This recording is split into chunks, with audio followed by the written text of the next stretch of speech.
Hey guys, welcome back to the channel. So I have a Honda Ridgeline behind me.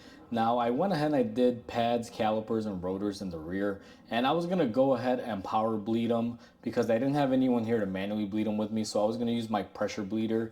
And then my buddy came in and I asked him, hey, do you want to help me make a quick video? Now I've been trying to cover how to bleed your brakes manually for you guys for a while now, and I haven't had a chance or opportunity where I had me, my buddy, and a car that was needed brakes to be bled or flushed out at the same time. But in this scenario, he was here. Now, even though I'm doing the manual way of bleeding it, guys, this customer is paying me for a power flush, so I will be power flushing it after the fact. But I will show you guys in this video how to do a manual bleeding procedure when you replace calipers. So let's go ahead and begin.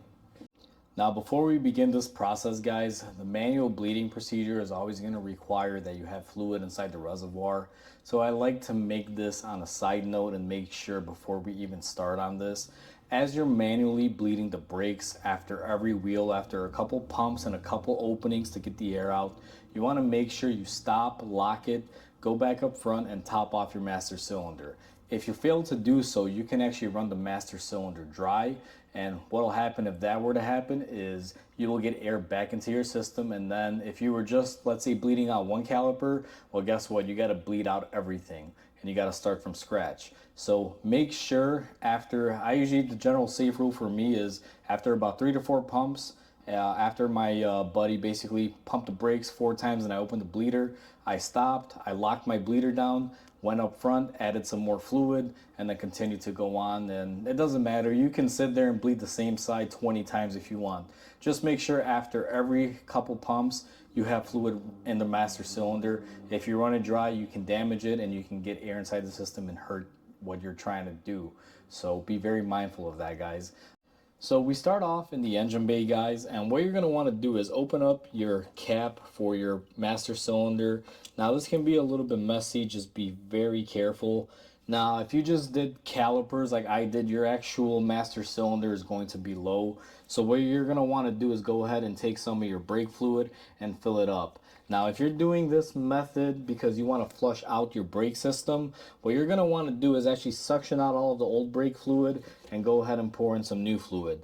Now I'm going to add a little bit of fluid in here because I'm going to show you guys how to do this, but the customer paid me for a power flush and I will be using the power machine on this, but I will show you guys how to do it. So I'm going to go ahead and fill it up and then I'll meet you guys in the back and show you the next step. Alright guys, so my buddy is inside the car and he is ready to hit the brake pedal when I say so. Now before we go ahead and do so, we're going to need a couple tools. We're going to need our catch bottle and we're going to need our wrench for our bleeder. Now let me zoom you guys in here and show you exactly what we're going to be doing. So I have you guys zoomed in on my caliper. Now I'm going to take my bottle and this has a magnet. I'm just going to go ahead and attach it on there. And what we're going to do is attach our wrench to be able to loosen our bleeder on to our caliper, and then we are going to set our bottle up here.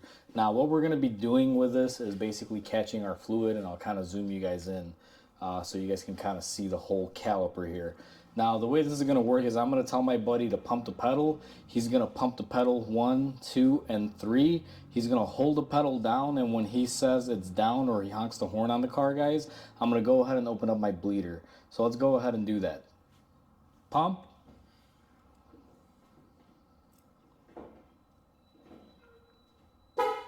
So that horn indicates that he's holding the pedal down, and what we're going to do is go ahead and crack this open and let out our fluid.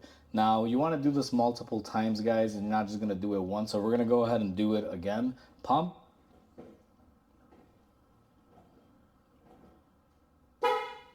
And that means it's down, so crack it open. Now you're going to do this for a while. I have a bottle that collects my fluid here. You guys can see the nasty murky brake fluid. So I'm going to do this a couple more times with them off camera. And you're going to do this to every caliper that you have replaced or every caliper that you're going to get the air out of. Or if you're doing a flush, just all 4 of them to flush out all your fluid.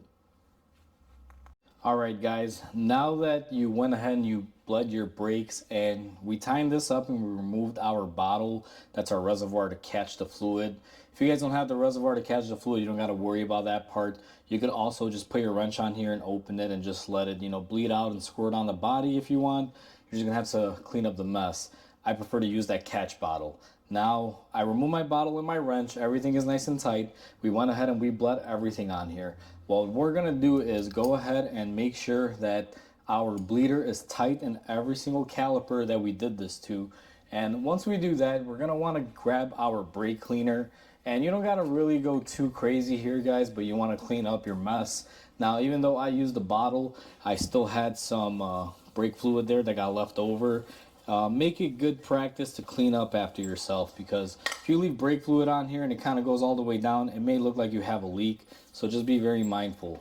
I spray mine down and then I take my air hose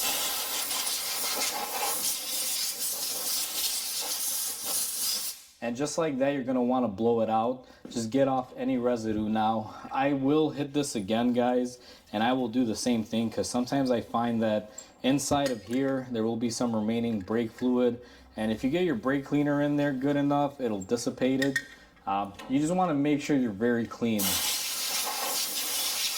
Now, I don't know how other people do it, but I'm kind of very anal when it comes to this step, because after I do a caliper, I do not want my brake fluid leaking from anywhere, guys. So I clean up really, really good, and I test everything, and I make sure I don't have any leaks on my caliper at the fitting where I replaced it, or at my bleeder screw here.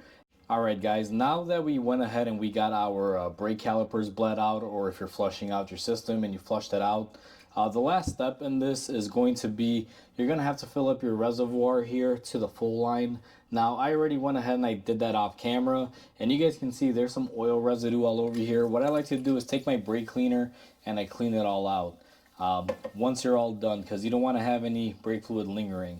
Now the other thing that you could do here, and the best thing that I prefer, is normally I would come in here with a garden hose and just clean this out if you spilled, because sometimes brake fluid can be corrosive and it doesn't really wash out very easily, but water will basically make it soluble. Brake fluid is very water soluble. If there's more water than brake fluid, it'll basically just dissipate and turn into water.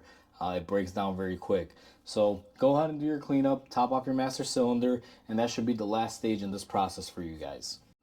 So that's how easy it is to manually bleed your brakes, guys. And like I said, you can use this to bleed your brakes and get air out, or just to do a brake flush.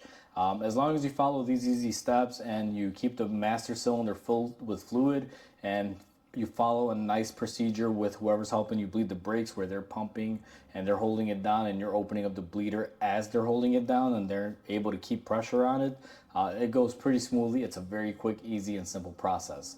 So please comment, like, and subscribe, guys. Definitely helps my channel grow, and hopefully you guys enjoyed this video. I will catch you guys on the next repair, and until then, I hope you guys have a wonderful day.